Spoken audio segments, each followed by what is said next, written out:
I think it can be really easy for entrepreneurs to get petty because we can build our own little echo chambers and we can build our own little teams. And that's something I've really had to fight as a CEO and as an entrepreneur is how do I build positivity out of this, right?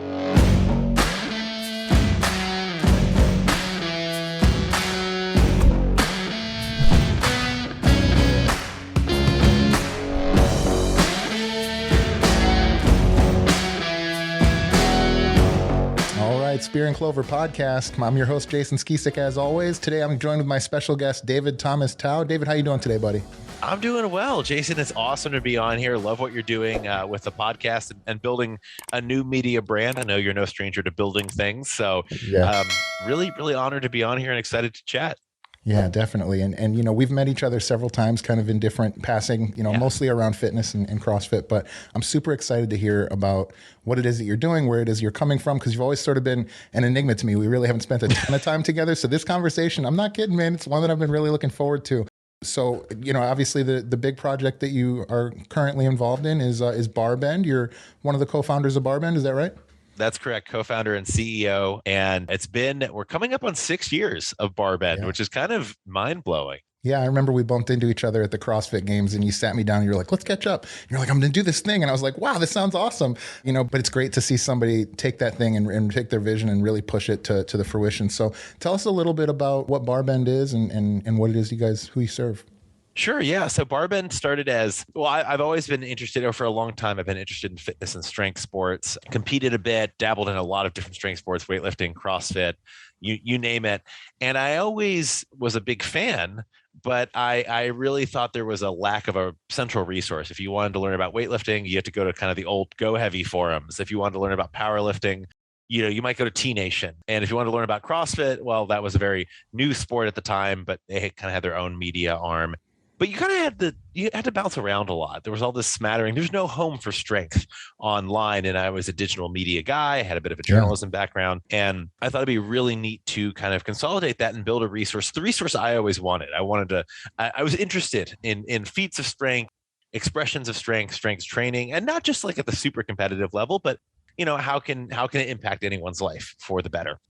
And so with my business partners, we had a few other brands we were involved with, and we're doing a lot of consulting and content consulting at the time. Started BarBend as kind of our own thing to see how it went. And a lot of the initial content, I was just writing myself this blog post to see if there was an audience for this. Would someone be interested in powerlifting and weightlifting and CrossFit on the same website, et cetera? Turns out there was an audience for it. It grew a little quicker than we anticipated. So we ended up raising a round of funding, bringing on employees, and turning it into a real business. And as of this recording, this was almost 6 years ago, which is absolutely mind-blowing. And really, BarBend is what's left. We've since exited or wound down the other brands and businesses we were working on, and BarBend is it. And we now have an awesome team. We're actually by most accounts and by most metrics, although there are liars, damn liars, and statisticians, we're the largest dedicated strength hub on the web. So I can't get to exact numbers, but we get millions and millions of readers per month who love our content. And it's not just news about, world records and this stuff. A lot of it's content about how people can utilize strength to improve their lives wherever they are. So, mostly we produce articles on our website, but we also have some really cool growing newsletter lists. We do social media stuff. We produce video. And I'm just lucky to do this full time and have an amazing, amazing team. In addition to our full-time team, we have dozens and dozens of contributors and freelancers and strength enthusiasts and experts we work with from around the globe who write, edit, provide expertise on our content. So really surreal moment to realize that, it started as a bit of a personal test and a bit of a kind of like back of the napkin rubric. And now we are truly the largest in our space, which is pretty cool. That's really exciting. I think too that when you have, and that's, this is the essence of the Spear and Clover thing, is when you have so much passion towards the thing you're doing. I think I work with fitness entrepreneurs all the time, and I think we have a huge advantage over other industries, which is almost everybody in fitness is super duper passionate about it. Yeah. And clearly that comes through even right there listening to you.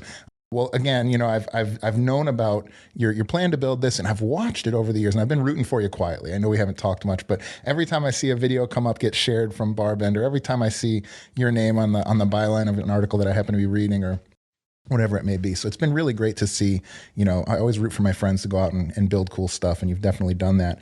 You mentioned your background in journalism. Why don't we take it back a little bit? Sure. Give me just an idea of where you're coming from. I love to hear people's kind of entrepreneurial origin story. So talk to me about where you're coming from and your journey to becoming an entrepreneur. Well, thank you for asking that. Yeah. I wanted to be a journalist out of college. And this was at a time when I remember I did speech and debate in middle school, in high school. And in middle school, especially, it was really kind of a golden age of magazine journalism. So, I had subscriptions as a kid to Time magazine and all these other magazines. And I loved when the new Newsweek came out. And I loved them all. And that was at a time when magazine publishing was kind of seen as the elite. It was seen as this very prestigious big business. This was before the internet kind of took over news. So growing up around that, I always wanted to be a magazine journalist. I wanted to write cover stories for these big glossy weeklies. And that was a real goal. That became a little less of a dominating business or dominating corner of media when I was in college, and things really started to heavily and quickly move digitally. And by the time I graduated and entered the workforce, I was still interested in journalism. It became a little less realistic to say, oh, you can write for print as your primary thing. It was sort of the time when a lot of these legacy publications were reducing the amount they actually published as far as print magazines. Newspapers were going under, people were really moving to a digital first environment, and that changed the cadence of things. It changed things from, it changed the priority from being, not to say that things aren't well researched now, we've kind of actually come back full circle, and you read a cover story or a big profile, weeks or maybe even months of research go into that. But at the time, it was kind of all about quick hits and blogs and news and getting out these 400-word posts as many times a day as you could. Mm-hmm. And as I entered that era of magazine publishing and digital publishing, as the lowest person on the totem pole, journalism became a little less glossy for me, became a little less appealing. I thought we were just producing a lot of content, and I wasn't really, as an entry-level journalist, given the opportunity to dive in and do the kind of actual reporting I wanted to. Not to say that wasn't going on, but I was, like I said, the lowest person as far as the priority list went when it came to pitching things.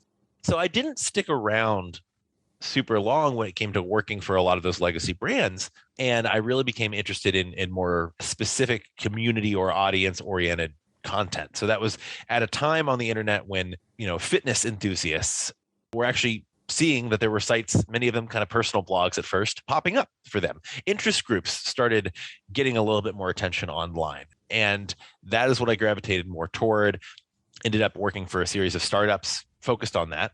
Some of them in the fitness realm. Ended up getting involved with CrossFit and actually did a bit of writing for CrossFit HQ, which was a lot of fun. And I think they don't get a lot of credit. I think CrossFit and that media team at CrossFit back then doesn't get as much credit as maybe they deserve for really saying, okay, we're actually going to create audience-focused and community-focused media for a very niche topic, and really making that work as a media business, at least for a little while. I think it was really cool and really impactful. And I think gave me interesting perspective and a lot of exposure to the power of that at a very early stage in my career, and at a much earlier stage in the internet and in digital media. So I see those years as being very formative. And I felt like I was bouncing around a lot. But then again, digital media was changing so quickly.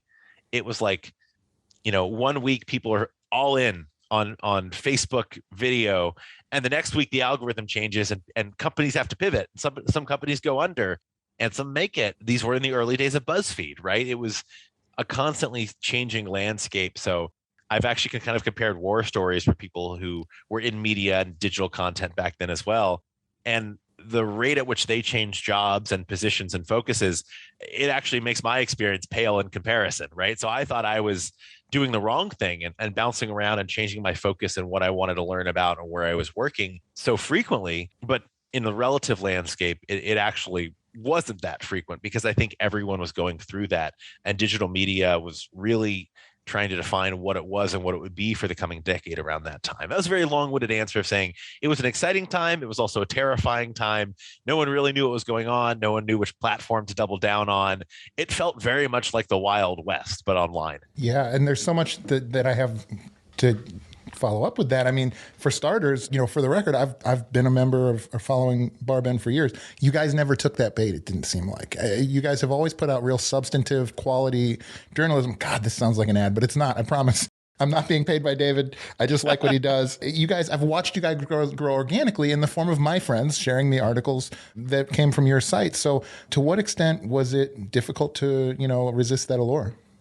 Well, I think we did take the bait sometimes. And I think that we were so small in the early days that we were so new and our team was so small that a lot of our mistakes weren't necessarily under a microscope. We didn't have millions of readers per month. So people kind of forget when we, doubled down on this and it didn't pan out. I think that what was really confusing between like 2012 and 2016 or 17, what was confusing was, okay, where is your content living? Is it living on your website? Is it living on Facebook? Is it living on any number of Google properties that were, big at the time? Is it living on YouTube, et cetera? And I think what became clear was that you could go multi-platform as a news outlet and as a content company. I think individual creators, it behooved them to focus on a single platform. And I think you see the success of that in, for example, YouTube, right? People who really double down on YouTube, the Mr. Beasts of the world, right? They're doing gangbusters now because they're creating content that's bespoke to that platform. And I think it became clear as we grew as a company, an area of investment was to make sure we had the capacity to produce things that were meeting people where they wanted to consume our content, be that Facebook, be that Twitter, be that Instagram, or be that just in a Google search. And I think something that also happened, I think Google was very smart to do this, or maybe Alphabet, Google's parent company, the Google search feed has become much more social over time. And it's become something more akin to a social media feed where you're getting live blogs and videos and article updates and things much more in real time, right? And I think that ultimately quality content will win out there, and understanding that you can produce different types of content, but they're going to hit people at different points in the content consumption cycle. That was a very important realization for us that we kind of happened upon. And frankly, I think we were just growing at a point to where, and we were small enough at a point to where we didn't even have the resources to put all our chips on the table, right? You can't go all in on something if there's nothing to go all in with. And I see a lot of larger media companies really failed during that time because they doubled down on one particular platform that didn't pan out, or there was an algorithm change and they lost a lot of their audience and they lost a lot of their reach. We didn't have a staff of 50 and millions of dollars in venture capital funding to really place a bet. So staying small and lean, well, at the time, it's frustrating for any business owner, any entrepreneur that you want to grow. I think it was a bit of our saving grace at that particular time. Yeah, and that I think is what I think now in 2022, the listeners and I, if probably see that, right? You look at the old locuses of power when it comes to journalism or digital content, and you start to see the melting iceberg, right? But I guess my question to you would be, do you think that those folks could do it if they tried? Do you think those folks could adapt their behavior, or do you just think there's just too much meat on the bone? There's too much, mass on those organizations in order for them to be nimble enough to compete? I think that you do see some legacy publications that have made really cool shifts. I don't want to name any off the top of my head because I don't want to come across like super biased here. Yeah. But look, I mean, on like let's brass tacks. Like Business Week is owned by. One example I will give, and I think it's because they're propped up by just a cash machine. I mean, Bloomberg still very much exists and thrives. Now, they make a lot of their money from the terminals, not necessarily the news business. Yeah. But you've seen media consolidation. It's not Business Week is not independent anymore. It's Bloomberg Business Week. Even in our realm, BarBend, we acquired Breaking Muscle last year in 2021. Breaking Muscle was a site that I used to love and still very much love, obviously, enough that we acquired it. It was something I read in my early strength journey because they were one of the few sites on the web. They are a site that when BarBend started, they were kind of the big dogs. BarBend is now much larger than Breaking Muscle, and we were able to acquire them. And I think that is on a much smaller scale, on a small scale relative to other examples I could give, media consolidation. And I think what you're seeing is the legacy brands that have survived have acquired a lot of their former peers and former competitors and leveraged that up. So that's not to say that the entire media landscape is consolidated. I think you have more individual creators creating awesome content at a higher quality, higher frequency, and for more audiences than ever. But I think when it comes to content as a company, or content companies that don't necessarily have a single face or are not based around a single creator, you've seen necessary consolidation because there are only so many eyeballs on these platforms, right? Social media is not growing at the rate it once was because the folks who are online, like, there aren't a ton of untapped audiences, or there aren't as many untapped audiences as there once were. I think that can be terrifying for mainstream publications, but I think it can be really exciting for publications like BarBend that are going after niche audiences and communities. And I think there's a difference between the two, but we kind of know our audience size currently. We can actually impact the size of our audience by making more content available. The more people who find out about strength training and strength sports, the more people who will get into them, and the audience will actually grow, which is super, super cool. If you are BuzzFeed, as an example, you probably don't have too much control over the number of internet users that your wide swaths and broad array of content are trying to target. Sure. But at BarBend, we can actually have an impact on the size of our audience because it will grow with us as we make more content available. Sure. That's so interesting. That's fascinating. I think it's so obvious when you talk to somebody that really knows their business, and the insight that you just gave is really excellent. What do you think about sort of the independent route that a lot of journalists have started to go?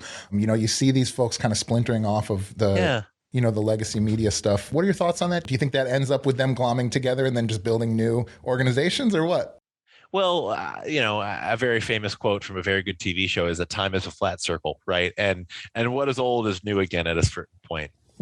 I think that you are seeing more journalists enter the creator economy, which is really cool and really empowering. And I think you're seeing a lot of folks have success. At the same time, we're also at the stage where we're seeing a lot of conglomeration there. We're seeing a lot of these independent creators band together to share resources. Sure. Be it a management company, be it selling advertising inventory, etc. One example of this is it's all the creator houses on, TikTok or Snapchat, right? You have social media influencers coming together to kind of pool resources and literally live together to cross-pollinate audiences. Yeah. You're seeing that in journalism as well. You're seeing journalists who are now independent. They might be running an audience on Substack or monetizing via Twitter or YouTube or something. You're seeing them start to conglomerate and combine resources. I don't pretend to know exactly where we are in the life cycle of that and how quickly it's going to change. But I do think these trends, like you pointed out, Jason, as a keen observer of all things media, the trends are cyclical, right? Different people will benefit during different cycles and audiences will shift and ebb and flow, but it is cyclical, right? So you will see, if you see dispersion, apologies on my pronunciation there, you will see consolidation again in some form later on, and vice versa. Yeah. Are you an entrepreneur who loves journalism, or are you a journalist who became an entrepreneur to facilitate that? Definitely think at this point I'm an entrepreneur who loves journalism. I think that if I had entered the workforce about 3 to 4 years earlier, I could have done work that would make me proud to call myself a journalist. But I think that I was in the journalism space for such a short period of time before making the leap to the more entrepreneurial and niche side, or niche side, depending on how you want to say it. I think I was there for such a short period of time that my entrepreneurial journey is kind of how I self-identify. Like I said, I think if I had entered the workforce earlier and had been like a true magazine journalist with cover stories to point to, I would say I'm a journalist turned entrepreneur. But I think I just entered too late, and my time as a quote unquote full-time journalist was just so short before I felt like I needed to make the leap that, I'd say that was more of a stopover as opposed to like the basis of my career. Yeah, that's a great answer. So one of the things that we talk about all the time in Spear and Clover is not just the spear, right? Going after, I don't know if we've ever gone over this, but the Spear and Clover is basically going hard after what you're pursuing, your business, right? But kind of pursuing those things that you're passionate and curious about along the way, and letting those things drive your entrepreneurial endeavor, right? So what excites you? What are the things what are your clovered up things? Like, what do you do when you're not, working on the business or spending time with family? Well, I'm very passionate about audiences that I think are underserved. At the same time, stories that I think are undertold. So, I was born and raised in Kentucky. very passionate about spirits and whiskey. Over the past few years, I've been connecting with that community locally and nationally, and actually a little bit abroad, which has been really, really cool, and connecting with folks who I think are doing really cool things in that media space, which I think is really untapped. So that's I'd call it the hobby that I've been able to really become excited about and have really cool conversations with folks doing media in that space, even though it is a very different space. In some ways, you could say it's the opposite of health and fitness. Yeah. But it's been really, really cool to explore that more and to meet and connect with more folks who, have very similar experiences in that they're part of a community. They see that that community is being underserved when it comes to content, and they see that the content being served is either of a lower quality or of a type that is not necessarily always authentic to what's actually going on. And that's been really, really cool to connect with that. Also, who doesn't love talking about whiskey over a glass of whiskey? So that's been really cool, and something that I think in New York, living in Brooklyn, New York, I get to explore because we're surrounded by craft distilleries and media folks. And, it just does feel like the center of everything. I assume that when I left Kentucky, I'd kind of be leaving the spirits world and community behind, even though it's what I grew up around. But it is here and thriving in New York, just like many communities are. That's one reason I'd have trouble ever leaving the New York area, because if you want to connect with a community, no matter how small, they're here. Oh, they're here and they're active, which is really cool. And then, I still pursue my own fitness passions. I've gotten really into kettlebell sport, which is a particular modality, I guess, if you want to say it, of strength sport. It's not just swinging kettlebells willy-nilly. It's like, hey, can we turn that? Can this be like an actual tested sport with consolidated rules and standards and things like that? Something I can train in my backyard, basically. So during the pandemic, I got really into that, and very excited to start competing in that very soon. And ultimately, I think that I'm still trying to kind of live the life that BarBend champions in many ways, which is, okay, this is my day job, helping support the team that creates this awesome content, but it's still a passion of mine, right? I still love expressions of strength and physical culture.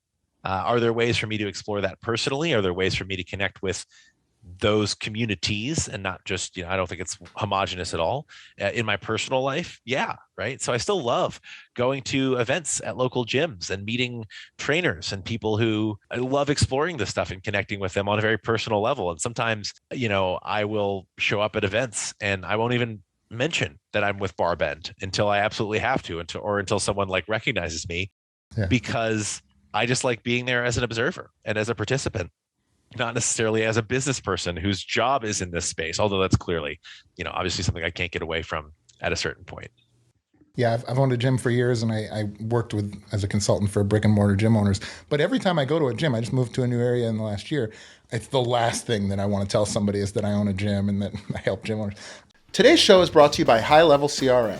High Level is an all-in-one platform designed to help entrepreneurs grow their businesses without the need for multiple softwares or an IT team. Not only does their easy-to-use software allow you to track and manage your leads throughout each phase of the relationship, but it also allows you to build funnels, track stats, and more. Guys, I sat down and added up the cost of software I was able to replace with just one app, and it was over $1,000 per month. Because this is an all-in-one application, I also save a ton of headaches connecting apps and building automations, and the team at Go High Level does a great job of getting you started quickly and easily when you sign on. I cannot more highly recommend these guys. Right now, Spear and Clover listeners get a free 14-day trial of High Level CRM for themselves. Click the link in our show notes to support the show and get started on your free 14-day trial today. I'm super excited that today's show is brought to you by the Global School of Entrepreneurship. Most practicing entrepreneurs cannot take 2 years away from their growing business to attend a full-time campus-based program or spend every weekend away from family and business for a couple of years. Finally, there's an accredited program specifically designed for you to work on and grow your business while completing your MBA. The GSE MBA complements the needs and schedules of someone actively engaged in an entrepreneurial venture while still covering the accredited curriculum expected from any MBA program. The Global School of Entrepreneurship offers a unique offering called the Mastermind to MBA program. It consists of 10 students who work together in a forum-style cohort and meet every other week for a year. The GSE MBA helps you develop skills in critical thinking and strategic planning. Students also develop competencies in leadership, decision-making, and communication with both employees as well as the important stakeholders in your business. You will be exposed to world-class academics and fascinating guest lecturers. You'll work on your business while working in your business. Students are guided by real-world entrepreneurs with decades of experience starting and scaling businesses just like yours. Best of all, I'm beyond proud to announce that the Global School of Entrepreneurship has agreed to offer one Spear and Clover listener a scholarship to join an upcoming Mastermind to MBA cohort. They are looking for someone just like you to bring a unique perspective to the program, and they are accepting applications right now. To learn more and to apply, simply go to www.gse.mba/spear. That's www.gse.mba/spear. Don't miss this opportunity to level yourself up and surround yourself with other like-minded entrepreneurs just like you. Once again, to apply for the GSE MBA Spear and Clover Scholarship, simply visit www.gse.mba/spear. That's www.gse.mba/spear. Today's show is brought to you by Scaling with Media. I mean, literally, like if it weren't for the folks at Scaling with Media, you would not be getting this. Scaling with Media is a truly revolutionary company for any entrepreneur who wants to reach a larger audience without taking on the years of experience necessary to master the required skills. These guys do it all. From helping you develop your creative plan to editing, sourcing content, copywriting, ads management, and way more. Whether you're looking to launch a YouTube channel or podcast, or you just want to scale your business out to more eyeballs, these guys are the absolute best one-stop shop. But that's not all. Right now, Spear and Clover listeners who sign up for their brand launch package will receive a free, that's right, free professional grade studio kit that I'm actually recording right now on. The studio kit includes a professional microphone, stand, lighting, and headphones, and is worth well over $500. Take action now by going to scalingwithmedia.com/spear and claim your free studio kit. Again, that's scalingwithmedia.com/spear, scalingwithmedia.com/spear. Now back to the show. Zooming out, for people that are just entrepreneurs, they're not in the media space, they're not in the fitness space, you have a team of people that I assume are super passionate about fitness and what you guys are doing. How do you go about identifying those folks and bringing them up? Because I think a lot of people struggle with finding really good kind of core value fits to build a team on. I think hiring is the hardest thing an entrepreneur can do. And I think that it's an egg that no one has ever cracked perfectly. I will say that our team is mostly comprised of folks who are very passionate about fitness and wellness. We also have team members who have found that passion, I think, or have, I'd say, nurtured that passion more after joining the team, right? And I think there are different skill sets, and we want to find people who are great at the job. And not everyone on our team is writing about strength sports each and every day, right? We're at the point and at the size to where we have a lot of different roles, and we're in the hiring process for a few different roles right now. Ultimately, the people attracted to applying for positions at BarBend tend to be people in the strength and fitness communities, but not always. So I just want to make very clear that it is not always a prerequisite that you know the world record holder for the bench press in your particular weight class. Let's just put it that way.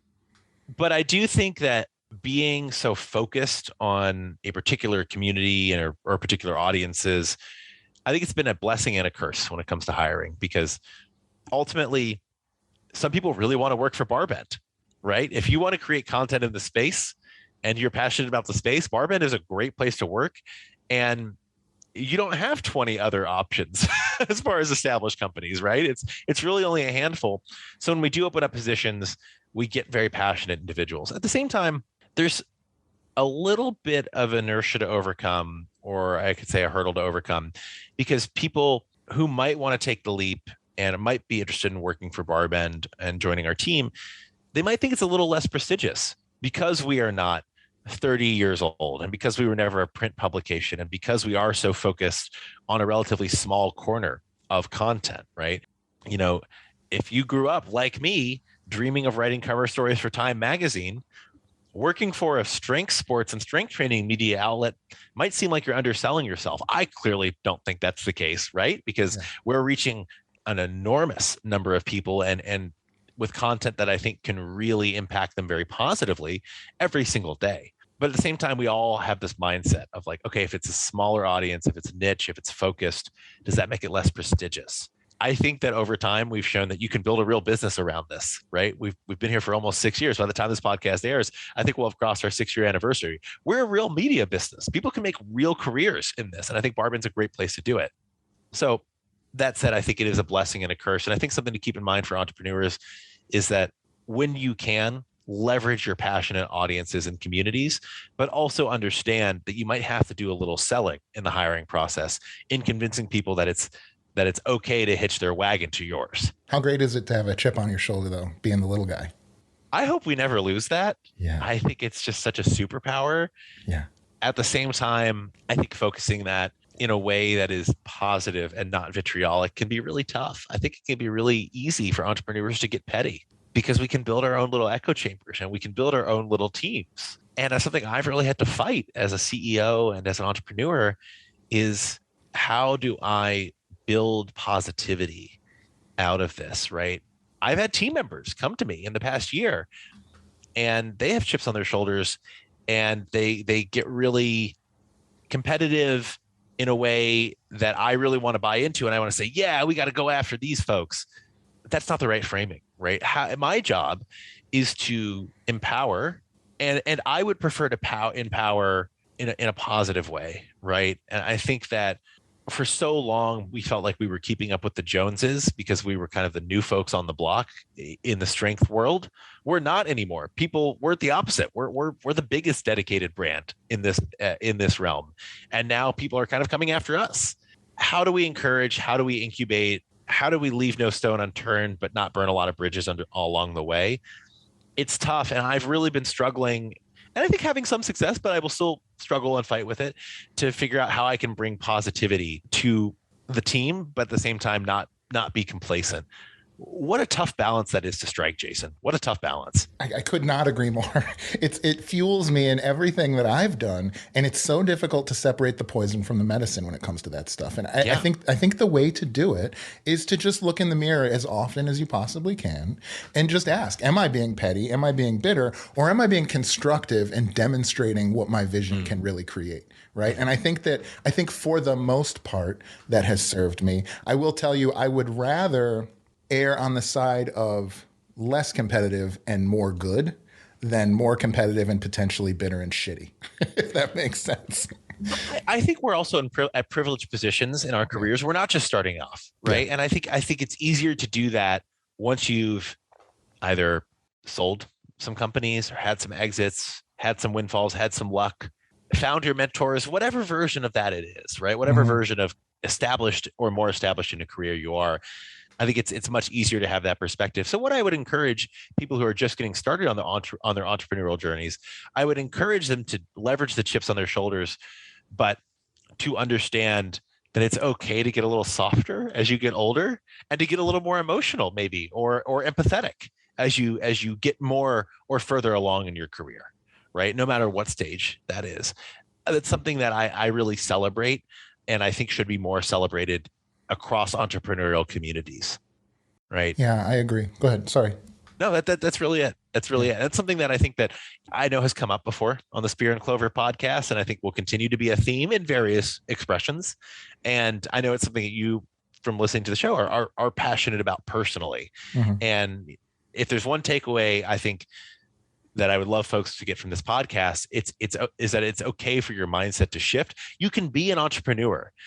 I think that people think that, to be an entrepreneur, you have to be cutthroat and you have to be kind of dog eat dog. I don't think that's necessarily the case. I think you can change your personal motivational tactics, and where that motivation is coming from intrinsically can also shift. And I think that's okay. Yeah, I agree. I think one of the most freeing moments in my life was when I've always liked knowing things. I've always liked learning things. I've always liked being right. You talk about debate. I love to debate.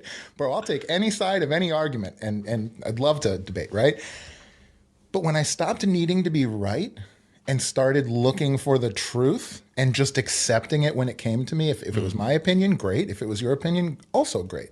I think again, you're right. We benefit from some experience, but we're not old men, David. So it's like we benefit from experience. So it is good, and I do think that's super freeing. Do you have a practice that you use? I mean, kettlebell swinging certainly could be one, but do you float? Do you do sauna? Do you do yoga, meditation? Do you do anything that kind of helps center you? Yeah, it's honestly been, it is expressions of physical culture, Yeah. right? And I think that in kettlebell sport, I'm training in something called the long cycle, where you're basically training to do 10 minutes of kettlebell clean and jerks straight. You're not putting them down ever. So you have to support the weight with your body in various positions for 10 minutes. And it is a bit of a cheat code, I think, when it comes to clearing your mind, because you can't think of anything else. Like, I am not thinking about my taxes. I am not thinking about what I'm having for dinner. When I am doing that and I am under weighted duress, so to speak, I can't think of anything beyond the here and now. And I think that a lot of athletes across sports, not just in strength sports, will talk about being in the zone or being very present. And I think that that is something that we have a lot of difficulty with in an era of consumption and FOMO and constant access to whatever media we want. It's difficult to be present when we're used to being on our phones or on our computers and not necessarily having real-time conversations. Mm-hmm. I think whatever you folks can find that forces them to be present and to change the cadence of how they're consuming content and interacting with the digital world, and frankly, to take them out of the digital world for a little bit, I think that can be really empowering. You know, my way is an expression of physical culture and exercise, but I think it varies for everyone. And I don't want to say one's better than the other. Float tanks, great example. I know folks who have, like yourself, who have really found a lot of fantastic use in that. Saunas, hot cold contrast, cold plunges. That seems to be a trend. You know what I mean? Yeah. Heck, a long walk can do wonders. Yeah. You know what I mean? Like, you know what I mean? Like, listen, Yeah. that's okay. That's okay. I don't want to say one's better than any other for any individual person, but I would encourage folks to find something that regularly, if not daily, forces you to be present and to use your senses in a way that are not dominated by screens. Fantastic. Yeah, and I love that you bring up floating. That's mine. That's the one that I love. And rucking. I go on long rucks with the Yeah. dogs. But either way, to your point, do whatever you'll do, right? You know, sometimes I just prescribe a long walk. Hey, man, just go take a 2-hour walk with your husband or wife or your business partner and like have a conversation. Frankly, one of the origins of this podcast is me just loving talking to entrepreneurs because it never doesn't inspire me or give me energy, or and those things have just made the path seem so much more defined and clear. So I asked 2 questions of everybody that comes on the show. The first question, I'm going to ask you now. The first question is, if you had access to unlimited capital to profitably grow your current business, what steps would you take? I would hire more content creators. I would hire more amazing writers and editors and videographers and social media folks. I would just grow our content team, right? Because we have not hit the bottleneck, and this feels like a very privileged thing to say. We've not hit the bottleneck yet.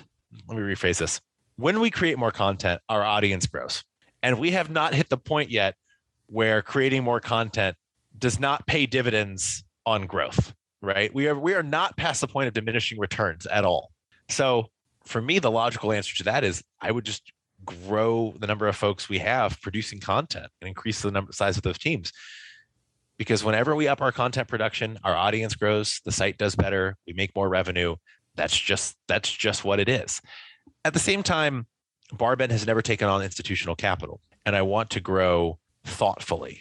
And I never want to hire anyone without them knowing and without the rest of the team knowing exactly what they're brought on to do. Mm-hmm. So I would certainly hire more folks to produce more content. I know it sounds like a dumb answer. It sounds like a bit of a cop-out answer. It's nothing innovative. It's nothing we're not already doing. We're hiring right now. But I would just do more of it because we haven't hit that point to where we bring on a new content creator, be they a writer or an editor or something. Every time we do, our company does better and better, and our site grows and our audience grows. And that growth we have not capped out at all. Yeah, and I think to your point, the follow-up question for me, which is just out of personal curiosity, is when you talk about KPIs in media, in a digital media space, do you look at cost to acquire, dollars per eyeball? Do you look at those types of things, or what moves your needle on from a technical perspective in the business? Totally. I think total eyeballs are very important. Yeah. And I will say we are our own organic shop. We do not do, I'm not going to say we don't do any paid advertising, because occasionally like we'll launch a new newsletter and we want to drive some eyeballs to the landing page, right? For that. But 99.999% of what we do is organic, right? So we're using organic sources, be they search engines like Google or YouTube or social media or word of mouth or email lists, you name it, to spread and share our content. So our audience size is a KPI, but ultimately, look, we're a business. We need to know that those eyeballs have value. If someone's reading our content, is that resulting in a revenue return for the company? Mm-hmm. And the fact is, we're not just a quick startup blog anymore. We have payroll. We have significant payroll. We have to make money as a business. We have investors, right? We have to make money as a business. And so I think we want to continue growing our audience, but at the same time, I'm going to be honest, and this is not a sexy answer. Like, I'm looking at the bottom line, right?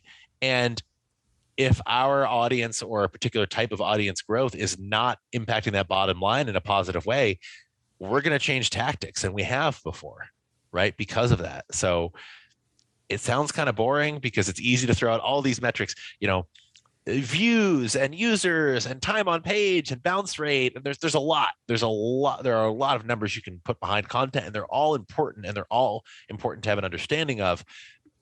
But at the end of the day, we're a business. We got to make money. We have to be growing from a revenue perspective. Yeah, I love that answer because, a mentor of mine once told me, the bigger you get, the more difficult decisions you have to make with increasingly less information. Right? And so I'm sure when you were just, hunched over your laptop, 6 years ago, pecking away, you knew exactly, like me right now, I'm refreshing that Libsyn feed or that YouTube channel every single, I got another view, like it's great. So the second question, I have some follow-ups after that, but the second question is, if you had to give up the businesses that you've done up until now, all of them, and start something totally new, what do you think that might be? That is a really good question, which is something I say just to stall for time as I try and figure out an answer to that really good question. Go ahead. Something I used to do much earlier in my career with a lot less knowledge is I used to consult with major brands about how to create content. And it was okay. It made some money. I was able to support myself on it at a certain point in my career. So ex Fortune 500 brand wants to create content. They don't necessarily want to hire a full-time editorial team. They want to figure out a system for that. They'd bring me in. I consult with them and either build that for them or tell them how to build that. I think that a more exciting thing for me, and something that I really didn't focus on there, was helping brands actually do real storytelling. So identifying either people at the company, could be founders, could be employees, or it could be users of these products who have real stories that are impactful and illustrative, and then finding novel ways to express that. I'd love to do more of that if I had more time. So I'd like to do just a better version of what I used to do earlier in my career. But instead of the focus being on, SEO driven content, I'd really like it to be on storytelling.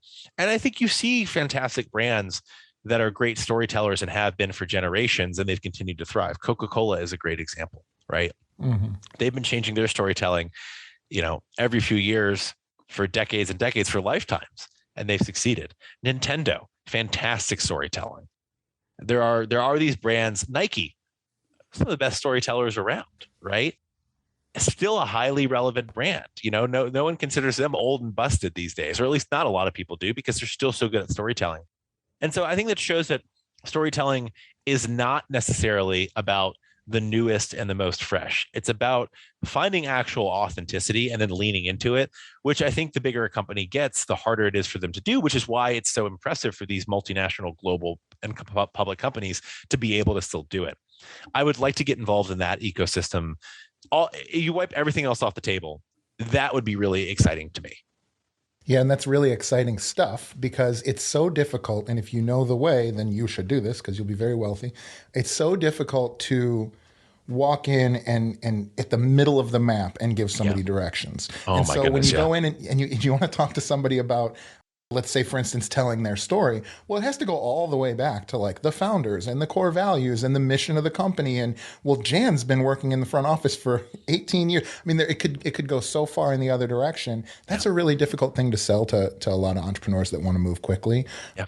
And it's something that I have in various ways tried to do myself. So I think that's a really great answer, man. If somebody is out there watching, so here you are, somebody who's obviously a very sharp person, a very passionate person about the area and the niche or niche that you've chosen. What would you tell somebody who's listening to this and is inspired to do something similar?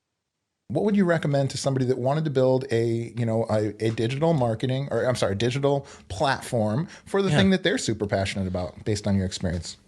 Don't be afraid to build the content or to create the content you want to see. And I think something that I certainly still fall victim to, but definitely did in the earlier stages of BarBend, is I had imposter syndrome in that I didn't even self-associate with the audience. Like, I was a strength sports nerd, no doubt about it.